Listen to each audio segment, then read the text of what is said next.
All right, it's 7:30. Let me call to order the legislative session of Swarthmore Borough Council. Good evening to everyone. Thank you all for attending. First item on the agenda is public comment. Are there any members of the public who have any comment to offer us?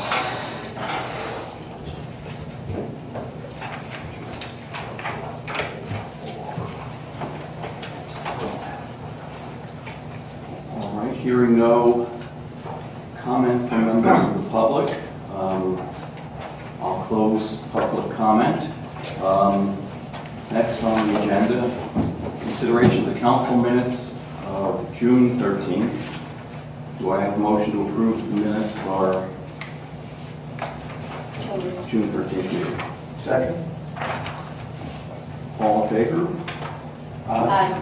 Minutes are approved. Is that June 13th or is that July?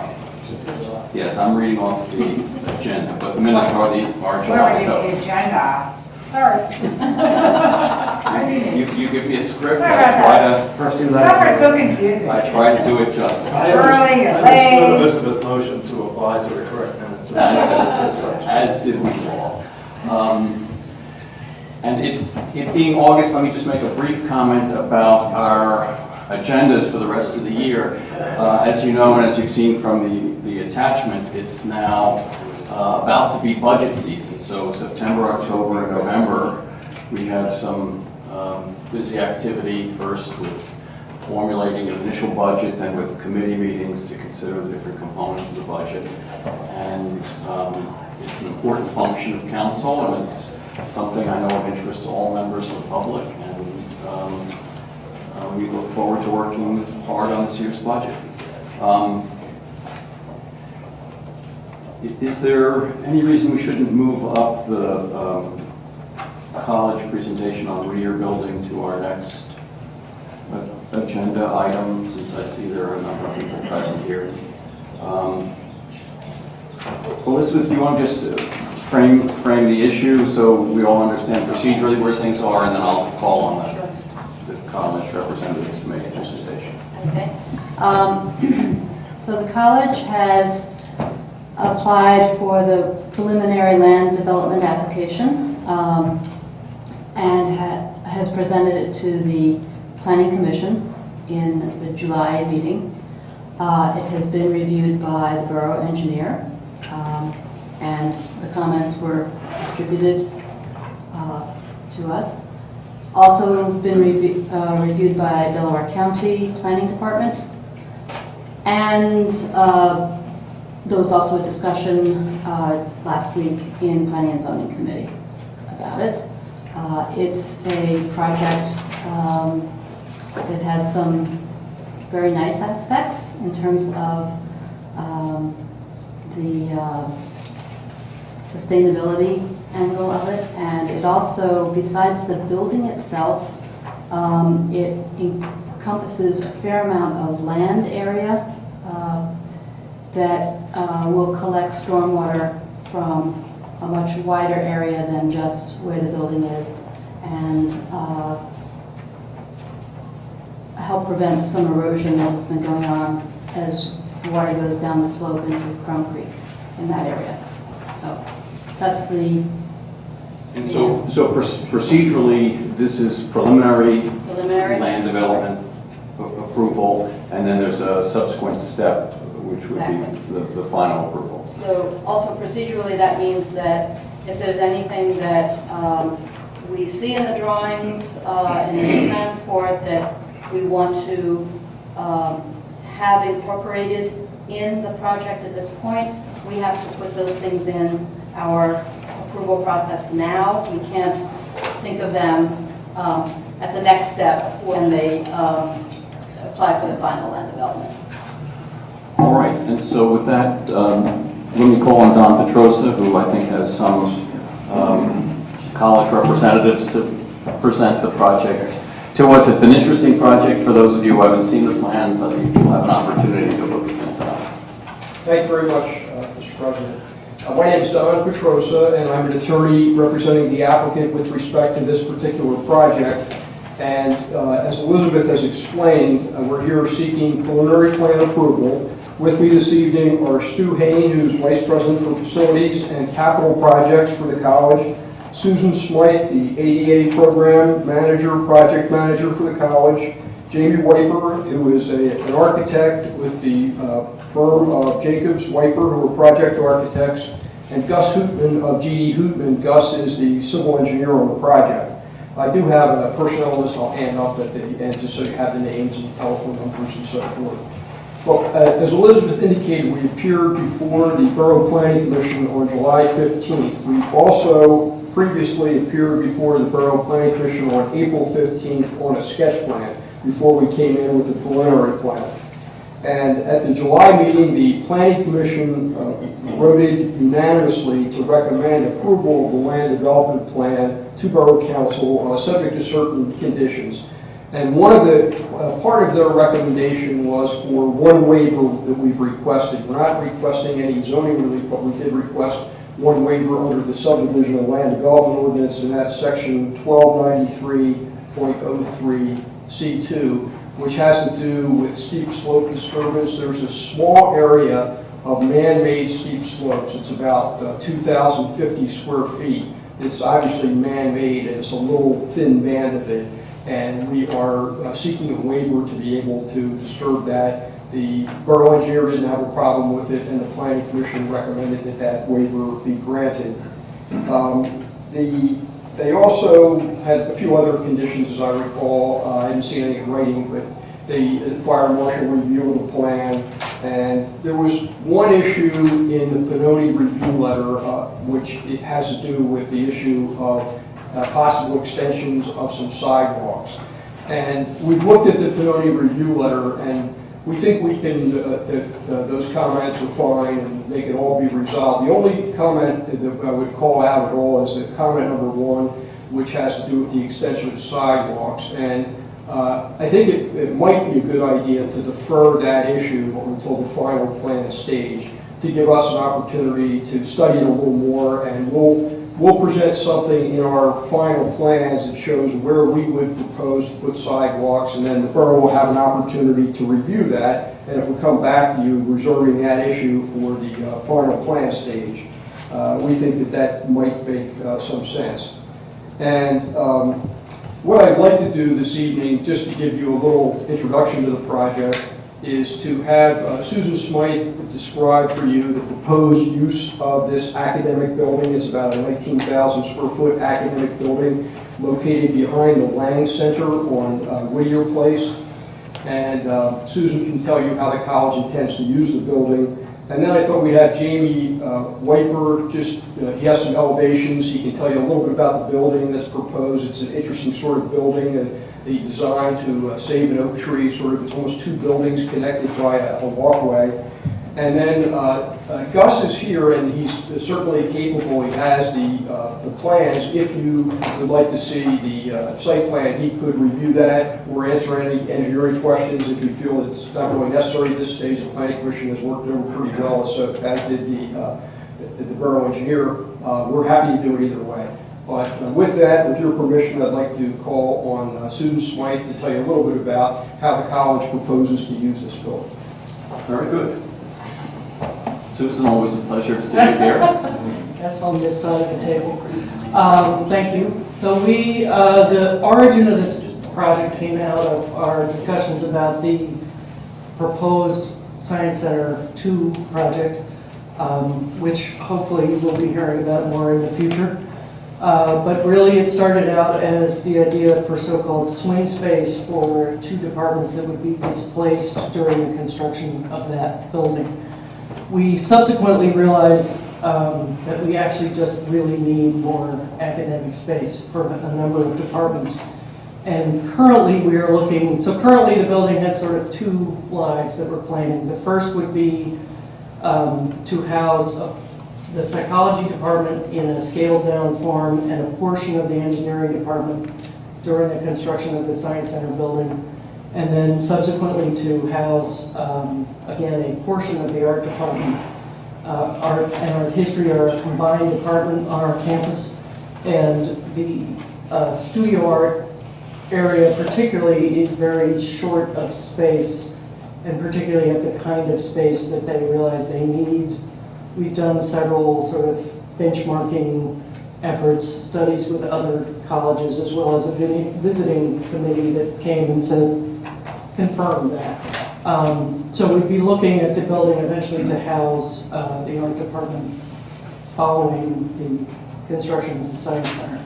So that's somewhat circuitous, but it fulfills both needs quite well. We have purposely located the building, you'll see when Jamie and maybe Gus talk about it.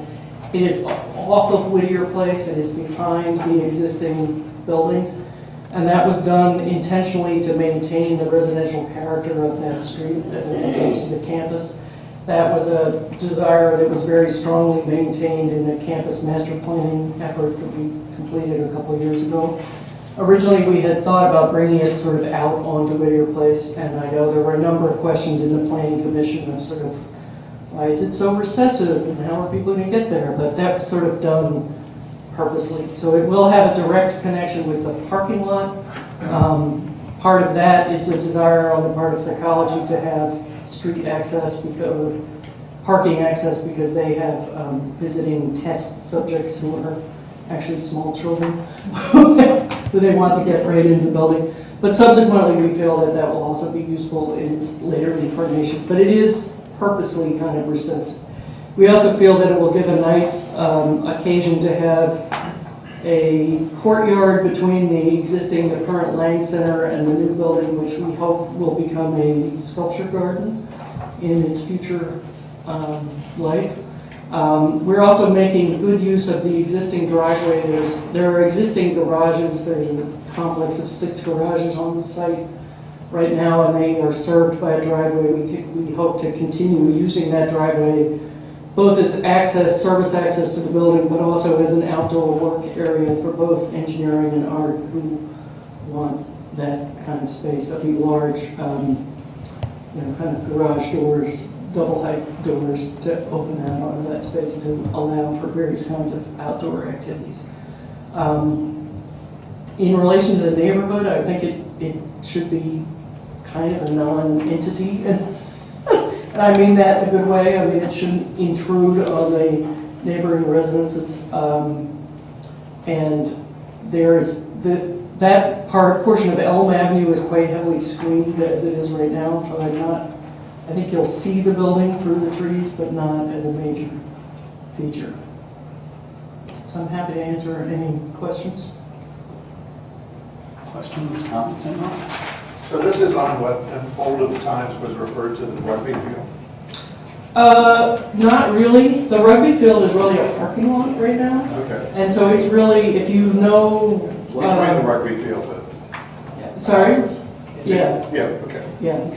It's really behind the existing houses. Okay. 3-5 Whittier, 3M5 Whittier are a conjoined building right now, and they house our Lang Center for Social Change. Okay, thanks. Any other questions? Susan, thank you. Thank you. Jane? I have to stand here when I go over there. Whatever works Actually, best. as long as the cameraman can see you, you can certainly. Okay. I can, it's probably better over there. You want to move it over? I can move the easel. Will you be able to pick up the sound with, He speaks up. I can bring the microphone over if you want. You want the microphone over? Yeah, that's on. Let's do Yes, that. you want to take the microphone? I'll take the whole thing. Well, it's going to be easier for him because... There you go. Problem solved.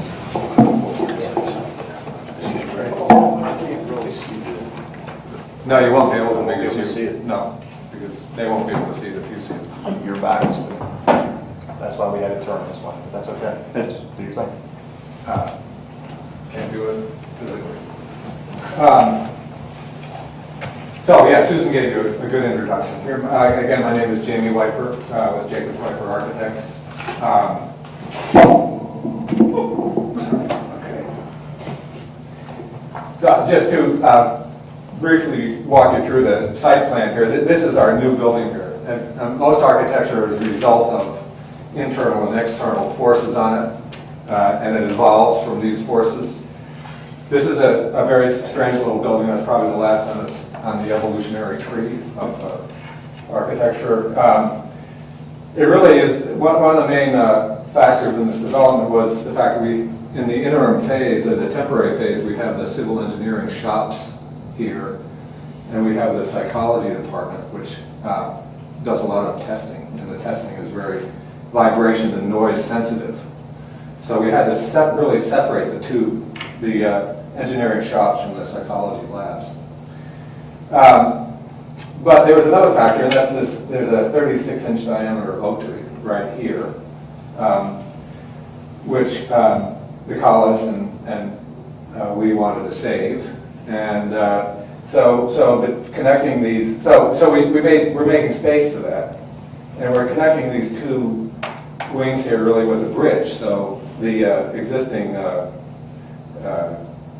top of grade here flows underneath the bridge and doesn't disturb, disturbs as little as possible the root system for the tree. So they're making a huge effort to do this. We think we will succeed. But the tree sort of anchors this, what becomes the courtyard here between the Lang Center and the new building. And again, here's the DuPont over here. We have the parking lot. We have access into the building from this side. The main entrance is on the walkway connecting the main campus into here. We have another service access along the existing driveway into the shop area there. So it is, this wing is 2 stories, this is 3 stories. Here we're taking advantage of the steep slope, so we get we're able to tuck in another floor underneath on the lower elevation. These are schematic elevations, and they're still under design, so I'm always a little embarrassed by it. I know we can do better than this, but it gives you a sense of the volume.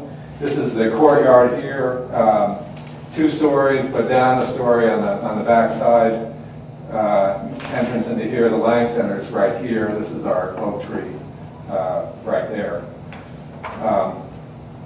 And you can see a little bit this connecting bridge here, and then this photo here. Again, the ground is going underneath that to get to the to preserve the roots. The building's being designed as a LEED Platinum building. We will have photovoltaics on the roof. We have a few of the lower roofs are green roofs. We have a geothermal heating system in this. So we have tucked into this courtyard here. Below the courtyard are a couple dozen very deep wells to use as a sink for heating and cooling the building.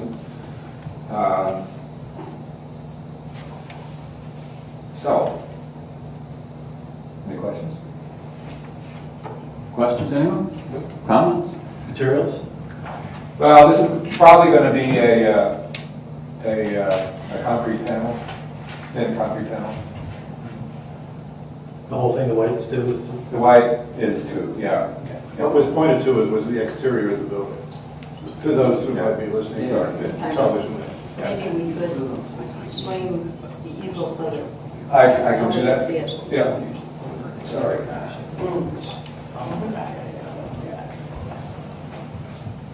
Again, this is the courtyard between Lang and the new building. This is the oak tree we're trying to save. The main walk from the campus is coming in here. We're entering the building there.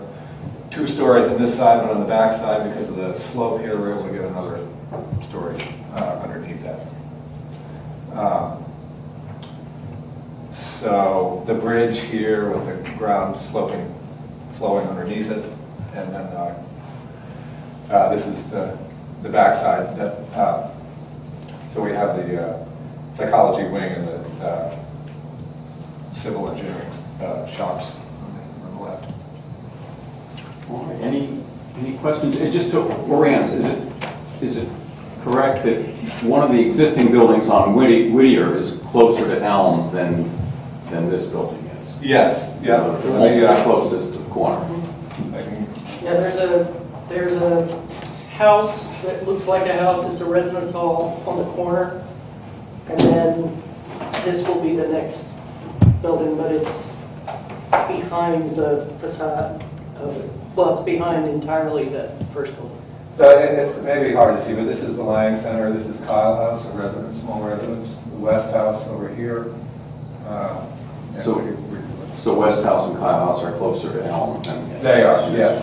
So this is quite heavily landscaped through here, and that'll remain. So you really won't see this building, and this screen of fairly dense trees will remain as well. So it's almost hard, unless you're looking for it, you'll miss it.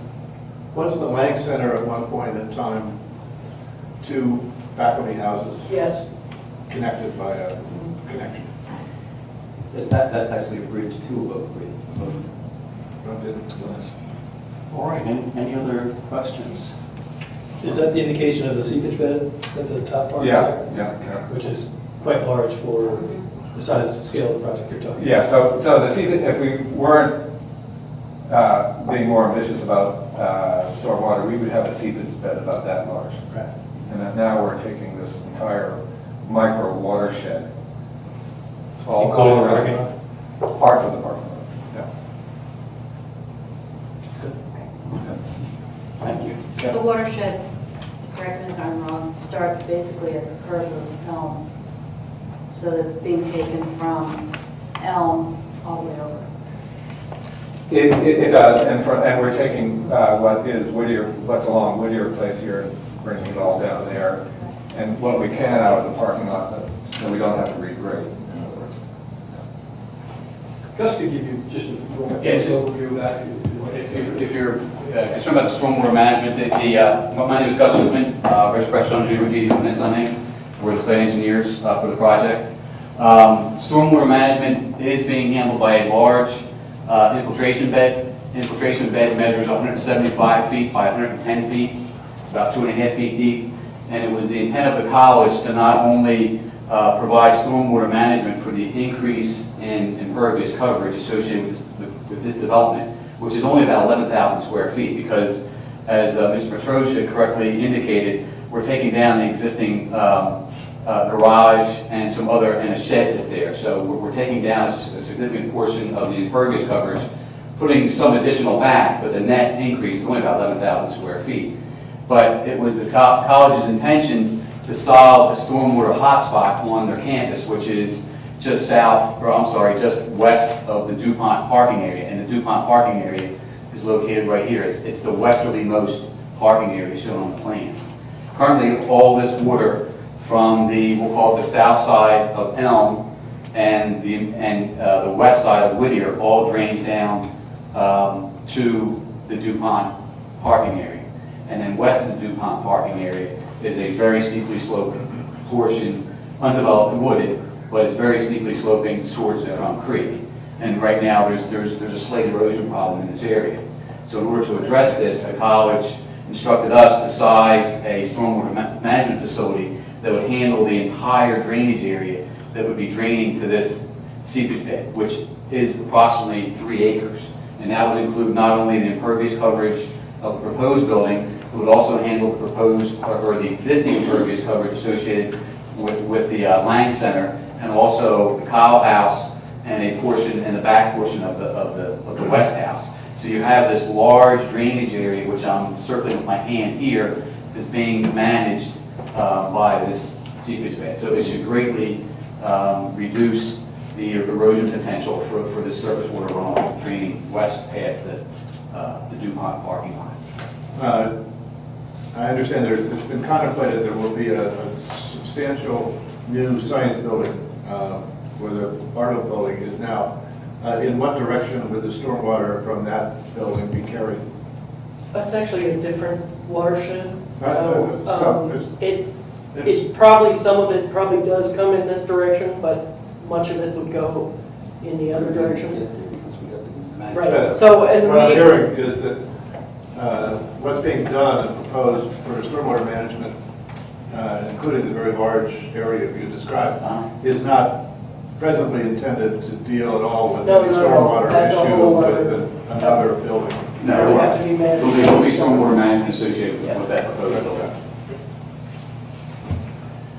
And then basically, other utilities, there'll be utilities extended into the site to service the existing building. They will all come in from Whittier Place, gas, electric, water. There'd be a new sanitary manhole located on the west side of Whittier Place. There'd be because the building is lower, the building is much lower in elevation. The first floors are much lower in elevation than Whittier Place. There'd be a small pump station inside the building that would have force main for sanitary sewage that would pump to this manhole.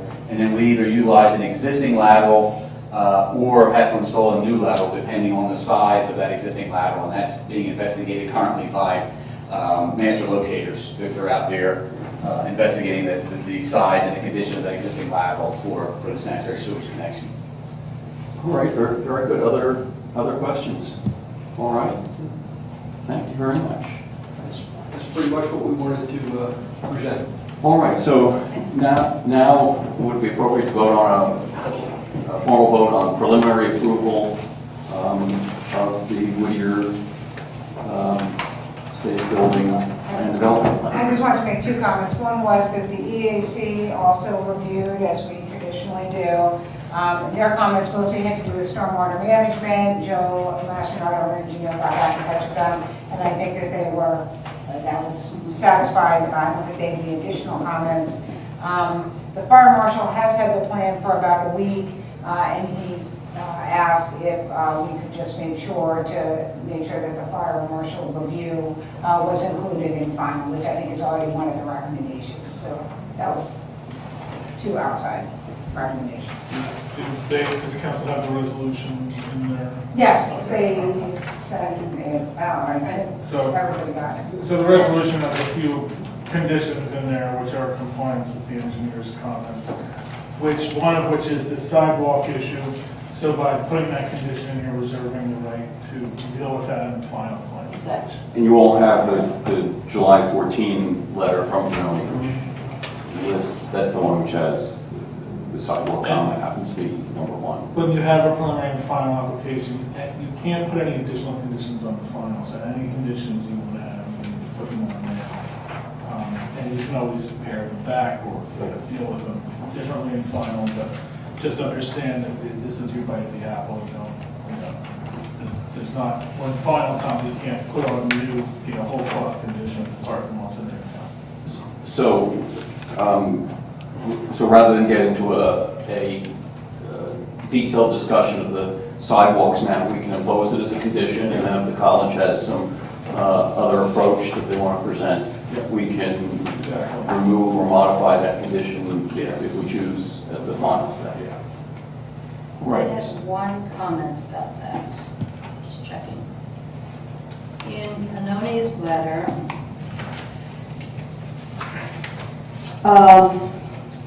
it absolutely addresses the sidewalk issue, the full length of elm between Walnut and Cedar. It does not talk about any idea of a possible crosswalk at Whittier, which we may want to add to our conditions, because that very much became part of the discussion in both Planning Commission and in Planning and Zoning Committee. It's a good idea. So why don't we amend the... We are planning on having a crosswalk at Whittier. Well, even within that, some of the discussions at Planning and Zoning were that what becomes essentially a mid-block crosswalk might be a little bit of a discussion. We talked about the possibility maybe of even a raised traffic table to make it a little safer. I just think that we want to put some kind of wording in there that that whole discussion about the crosswalk is still an ongoing one. It's coming up with some language now.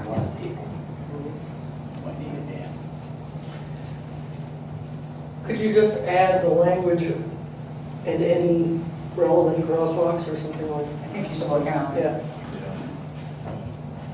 Yeah. It was Whittier and Walnut. is that Yes. correct? It's, No, it's, no. well, we're way across, it's where. We have also talked Whittier about and how. Elm. at one- Well, I'm sorry, they're both at Elm. I thought that there was one at Whittier and Elm and one at Walnut now. Yes. There will be That's a true. walnut and elm, and yes. Yeah, two. So you all have the proposed resolution in front of you, and Bob, you're just amending paragraph I'm gonna add in. 1. I'm just gonna add in paragraph 7, and it will read.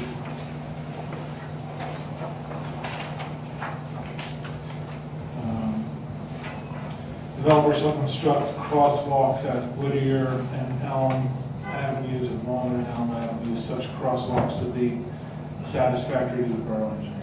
That way, you can channel your comments to the borough engineer and have him be your point person on how they get constructed.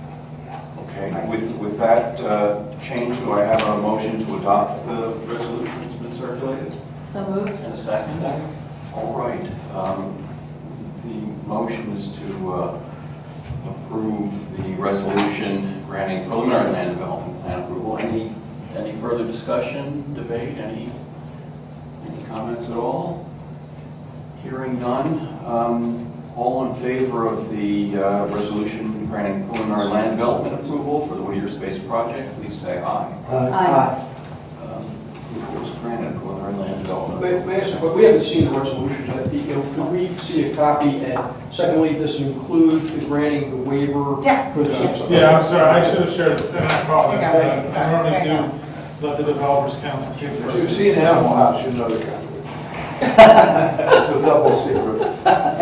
And to be clear, it includes addressing the issues raised in the Pannoni letter of July 14, which I know you all already have. But please take a minute and review it before we go on to our next agenda item.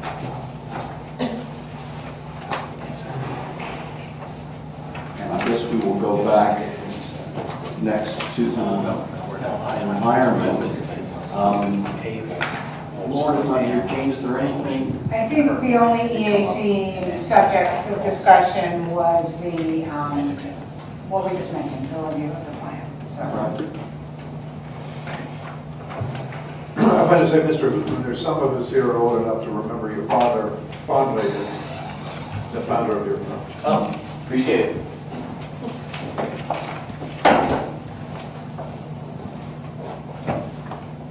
I can do, I mean, if you want to skip around while they're reviewing, we can look at general government if you want.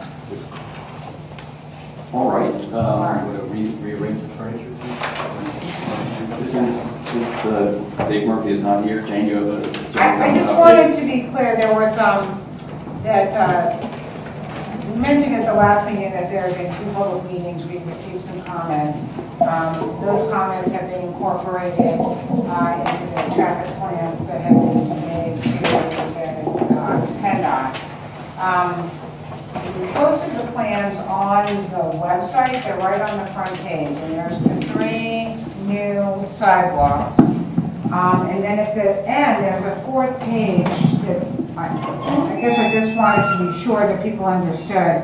The 3 intersections that are under consideration for change, Harvard and Yale, Harvard and Chester, and Rutgers and Yale, all involve at this point building out a small amount to, it's a bump out in the road, very time-tested traffic control measure, as well as electronic signs, flashing beacons that will allow pedestrians to alert drivers that they are about to cross the street.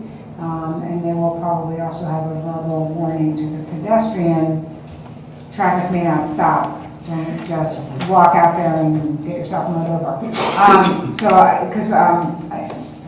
It just occurred to me, I guess at some point we were talking about it actually with the college, and maybe some people of council weren't aware that we actually have plans to put 3 of those in town as well. There is some concern about the narrowing of the lane on Chester Road, so we're working with the fire company to make sure that it's not too much of a narrowing. But the electronic signs that pedestrians pushed across the street can be put in with or without the narrowing of the street. And those would just be freestanding signs, not embedded in the We're road? not doing the embed right. They're the ones that when you hit it, they're called flashing beacons. They're becoming quite popular now. You don't have to travel too far to see them. They're very prominent. Very prominent. And they're, Don, did you have? No, I didn't know if Bob needed this copy back, or this was, or we can make a copy of it, or... I'll have you in the hall. All right. That's all right. Jane? Yes. One quick question. So they're manually Yes. operated, not motion as sensor when... There are motion detector ones that you can get. I don't think that we are planning to do that. There's an awful lot of other traffic there. that It might seems like the they're- sidewalk itself I've is pretty seen close them at to work. that. They're amazing. You can ask somebody who doesn't know and it won't trip it. These do not seem to be good locations for that. All right, thank you for that And again, update. it is on the website, prominent on the first page.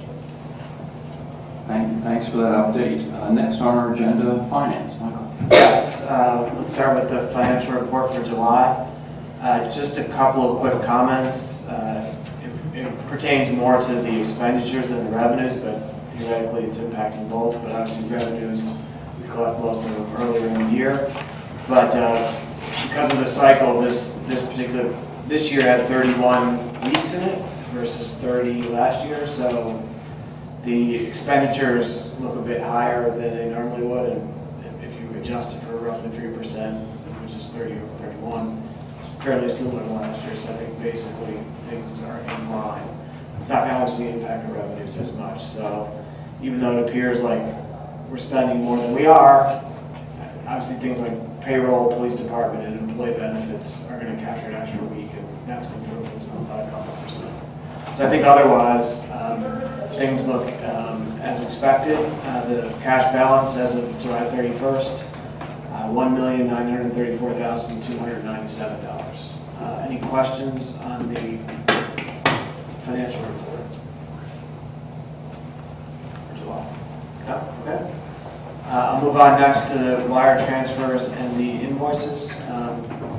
Hopefully everyone's had a chance to review those. So at this point, I'd like to make a motion to approve wire transfers of $157,474.20 and invoices of $143,075.47 for July. Second. All right, there's a motion and a second to approve the checks and wire, bills to pay and checks and wire transfers to ratify. Any comments, questions?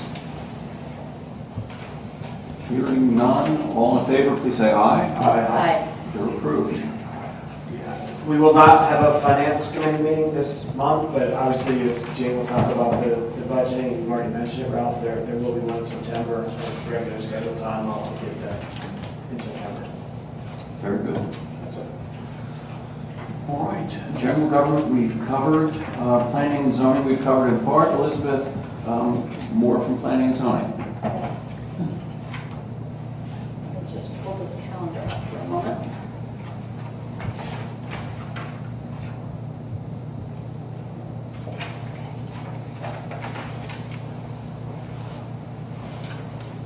So, covered our biggest item. I do want to say that there will be a planning commission meeting in August, third Wednesday, which is their typical time. That's August 19th at 7:30 p.m. And the college is presenting a sketch plan of a new dorm project. It will be behind the two dorms that face Chester Road at the corner of Chester and Harvard. So, and actually sort of behind the community center too. They will be looking out over the baseball field. And apparently incorporate a terrace looking out over the baseball field. So anyway, this is actually a new thing that the college is trying to, going forward in the future, trying to present sketch plan presentations before the preliminary land development application, which they did in this last project, as was mentioned, and I think it worked quite well, and the Planning Commission was quite happy to have that opportunity to see a project earlier on than the full preliminary. Then the Planning and Zoning Committee, we met in July, and we had a long discussion about the sidewalk on Elm that is involved in this project. And I think we felt as a committee that the sidewalk on the south side of Elm between Whittier and Walnut was an absolute prerequisite. The one from Whittier to Cedar, we still wanted to investigate more. And I think that the college is doing the same thing. So we'll see what they come back with in their final land development and proceed from there. We also did have discussions in that discussion about, the pluses and minuses of a striped crosswalk going across from Whittier to Elm. Conscious of the fact that parents are bringing preschool kids to the Friends preschool, and any parents coming from the east side of Swarthmore walking, their only sidewalk is along the north side of Elm, and then they get to being across the street from Whittier, and they're there at rush hour morning traffic, which apparently Elm ends up being a cut through these days too. So the issue is what's the safest thing for pedestrians coming from that end of Swarthmore. The other thing that we discussed in the committee was an appeal that is going to be heard in front of the zoning hearing board at the end of this month. The college had, back in the spring, erected a new scoreboard for the softball field. In the land development application for the softball field, for that whole project, we had understood, and it was marked on the plans, that the existing scoreboard from the old softball field was going to be simply relocated. And we had, by approving land development, had agreed to that approach. What happened was that a completely new scoreboard that was quite a bit larger than the old one was put out in the outfield, and is quite visible to Chester Road and to the roundabout as you go around it. It really does front that area of public right-of-way. So when we saw it go up, we had some discussions as to whether that fit into our sign ordinance, which of course limits the size of a freestanding sign. And Jane brought it first to my attention, and I looked at it with Jane, and then it was actually discussed somewhat in the committee, Planning and Zoning Committee too. And we felt that it did fall into the definition that is in our ordinance, both the new and old sign ordinance, in terms of what a sign was. So Jane sent out a letter to the college saying that it was not going to be permitted, that we did give them the option of putting a new sign out there, since the old one apparently had already disappeared in the construction. But if they wanted to put a new sign that matched the size of the old one, that would be okay by us. That decision the college has decided to appeal, to the zoning hearing board. And that will be heard at the end of August. Thank you. They've actually framed that as first an appeal to overturn the decision, but secondly, if the appeal is not overturned, if the decision is not overturned, they're then going to ask for a variance, a hardship variance. So it's a two-pronged session that will be held at the zoning hearing board. In the Planning and Zoning Committee meeting, we felt as a committee that this is an occasion where Borough Council should designate a representative who would speak at the zoning hearing board meeting as a member of the public, which is how we do it. But that we should back up the original decision that the scoreboard was assigned. If anybody needs me to read the definition of a sign that's in our ordinance, I can do that. Or, I don't know, some of us are already familiar with the whole discussion. But basically, I'm asking Borough Council to consider whether a representative of Borough Council should appear at that zoning hearing board meeting. I certainly would hope that someone would go and express the views first, that it's inconsistent with the approval that they were given, and that it is inappropriate by size, that our ordinance is the way it is for good reason, trying to limit signs, and that if there's a hardship, it's of their own making by putting up a sign that was inappropriate in the first place.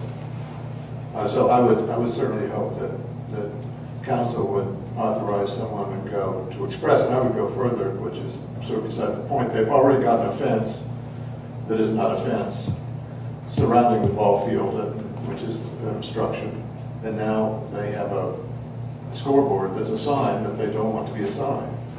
I think it's overreaching by the college, and that nobody has to subscribe to anything that I've said other than to join in having somebody go and take the and argue that they should be limited to the size sign that had existed in the old ball field. Any other comments? Any other views on that? I think we actually have to decide on council about the two different aspects of their argument. One being, they will first be trying to appeal the decision. And then secondly, and it's the second decision on our part, do we also comment about their backup attempt at a variance based on hardship? What do they say the hardship is? They're saying that the hardship is, hold on a second.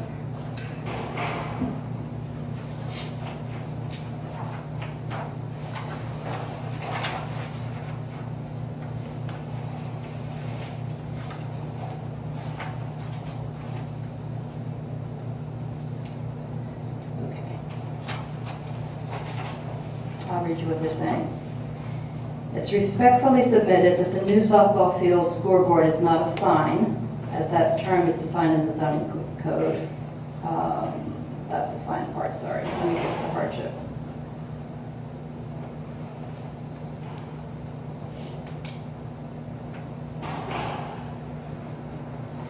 Okay, in the alternative, they request variances and any other relief necessary to allow the scoreboard to remain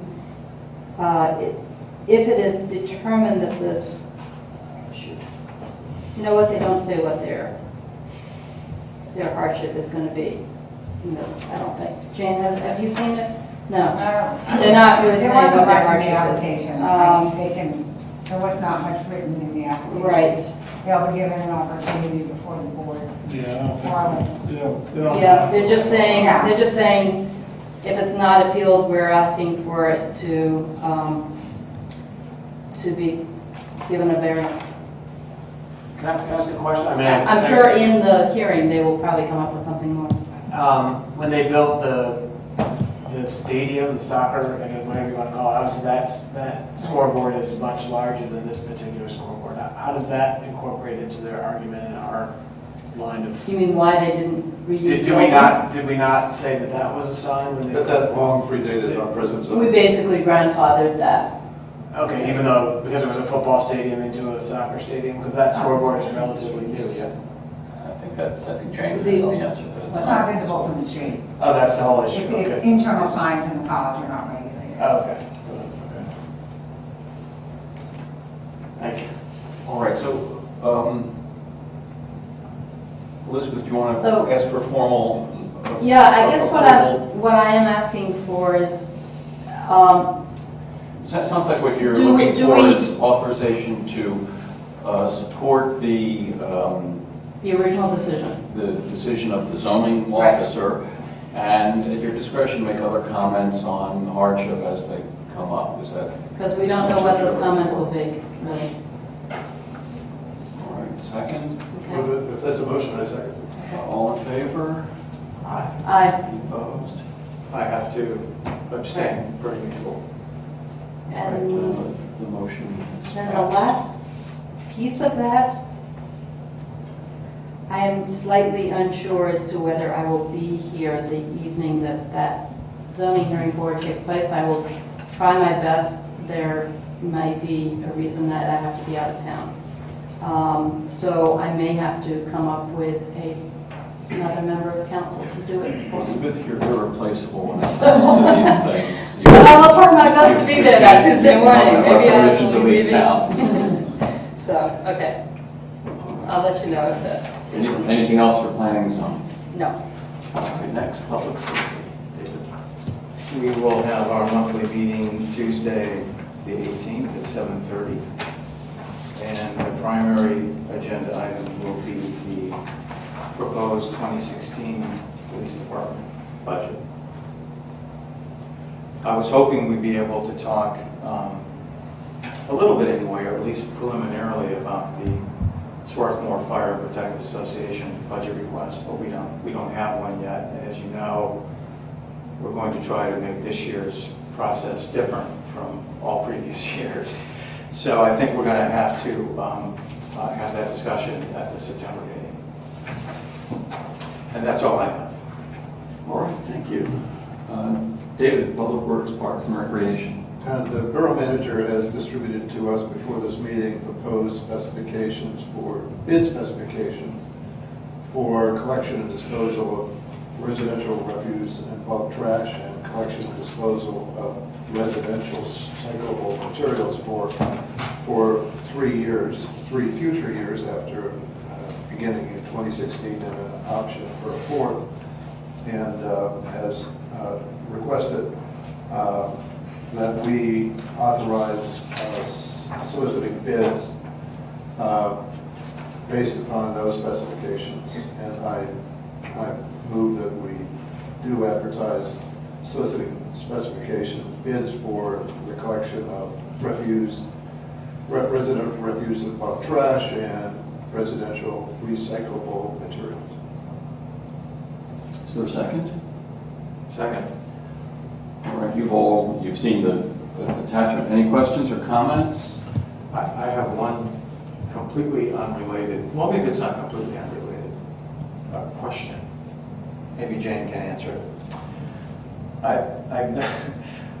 Small thing. I've noticed in the last couple of months that occasionally, as has always been the case in the past, when yard waste is put out in the compostable paper bags, the whole thing's taken away, bag and all.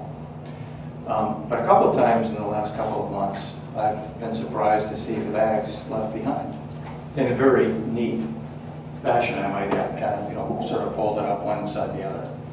And I was just wondering, is that, because I was reading through this current bid proposal, and it pretty clearly states that, the bags the whole thing gets taken. It's not compostable. I think So is there a change in Yeah, I practice? think or- the So composting station doesn't accept the bags Ah, anymore. Right, so the bags are collected.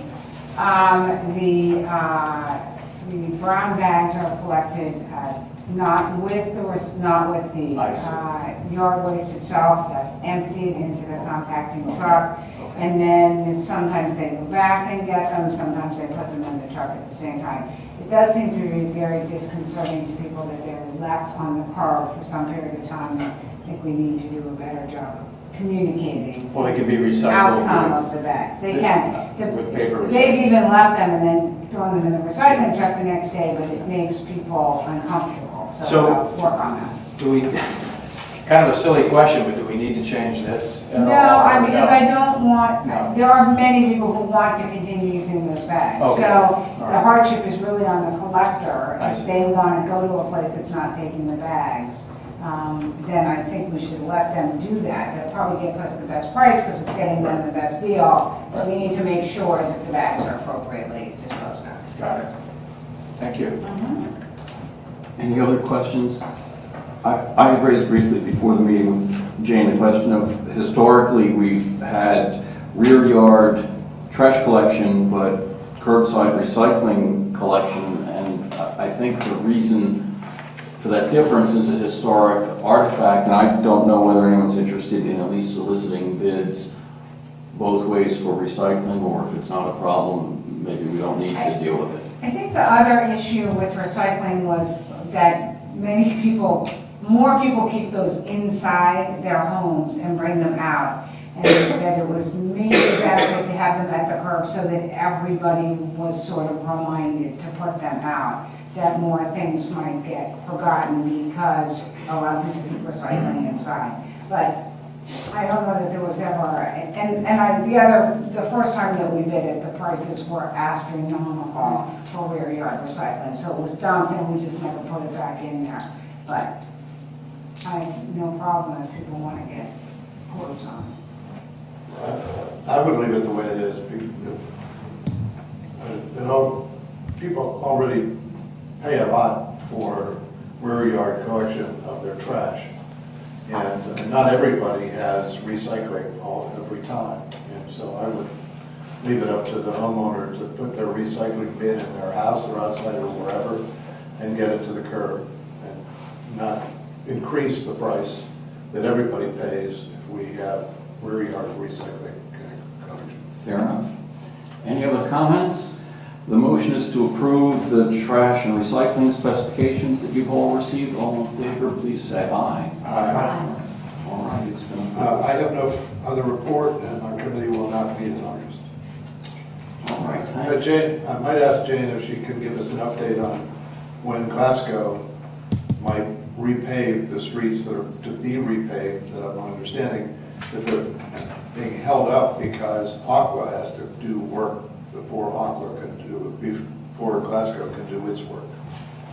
I don't think it's quite fair to blame Aqua. They are a little slow, but Glasgow has told us the middle of August pretty consistently. And Aqua is now done. Okay. So I hope that we'll see them here by the end of the month. I have nothing further. All right. Mr. Mayor.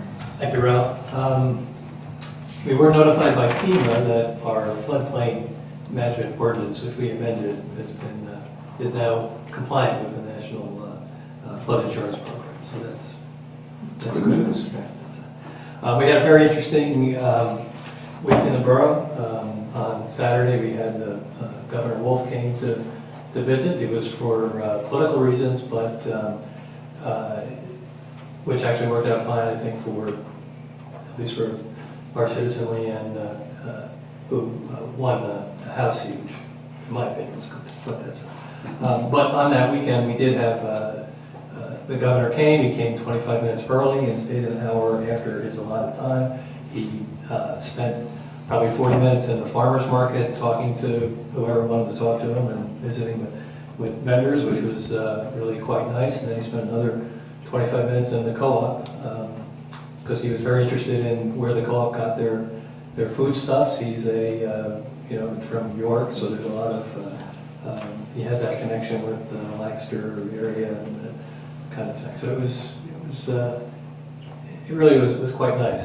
And then on Sunday we had a political debate here that happened in Borough Council, which was quite nice. It was organized by Bob Small and his Delco debate thing was nice. We had the writing candidate showed, and also Leanne. But it was a good interchange. It was nice that it happened here, and it was a good day. And of course, the election on Tuesday went off fairly well.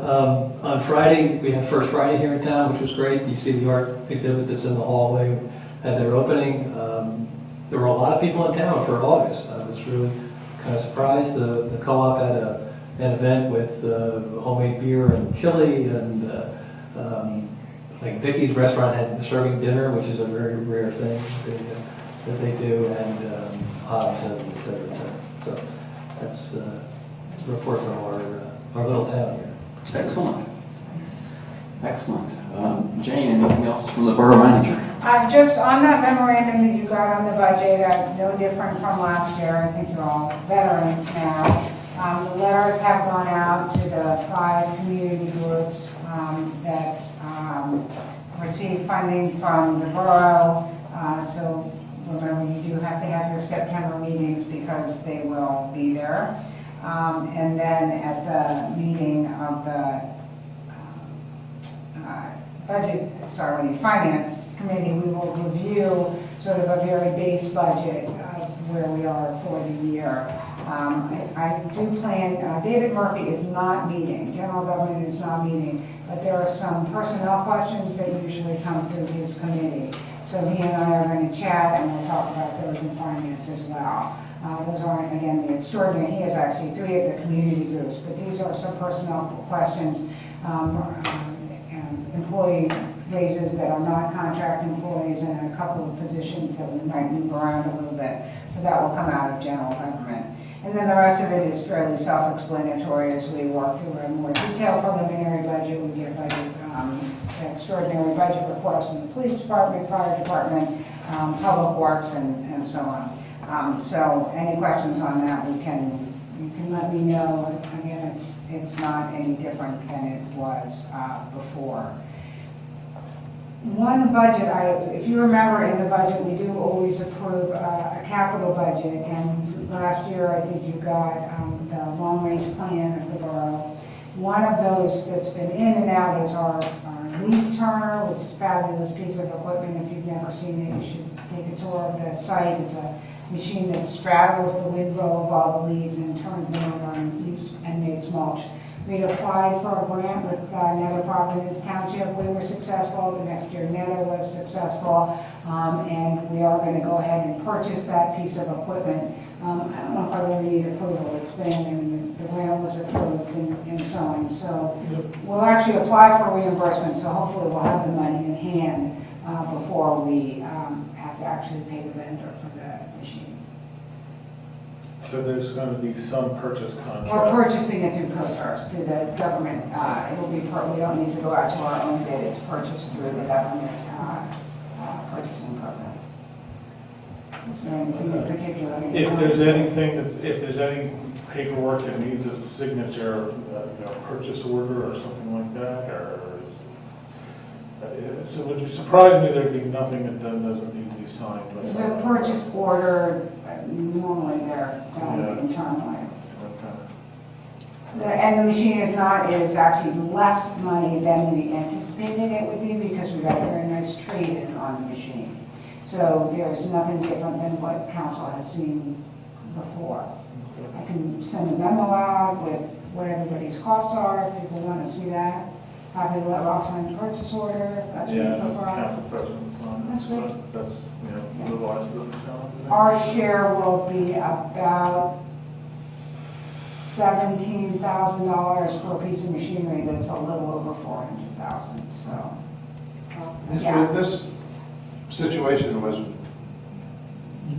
discussed here earlier this year.